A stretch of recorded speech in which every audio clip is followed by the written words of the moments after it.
Alors vous avez raison, 2020, c'est l'année de la grande révision Solvabilité 2. Évidemment, il y a un sujet qui nous intéresse beaucoup, c'est les chocs qui sont appliqués aux actifs en formule standard. Et donc, nous sommes partie prenante, effectivement, de ce travail, je dirais, d'aller-retour, quelque part, qui va se faire, porté essentiellement, d'ailleurs, par nos associations professionnelles, en l'occurrence la Fédération française des assurances.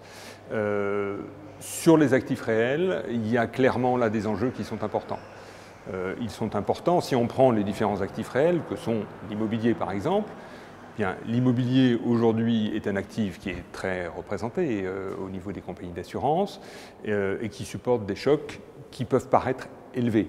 Donc une des questions sur l'immobilier, c'est de savoir s'il n'y a pas moyen effectivement de réduire un peu ces chocs, notamment dans un environnement qui est un environnement d'Europe continentale, d'Européens continentaux, puisqu'on fait l'hypothèse que quand même les Anglais, avec le Brexit, ne seront plus demain partie prenante de cet environnement.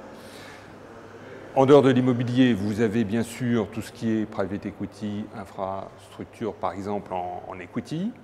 Là, les enjeux ils sont extrêmement importants à deux titres. Premier titre, parce que ce sont des actifs très diversifiants pour nos poches actions. C'est important, quand on compose des portefeuilles actions, d'avoir des actions cotées qui vont vous assurer effectivement d'abord un univers extrêmement large de valeurs et puis aussi de la liquidité qu'apporte la cotation.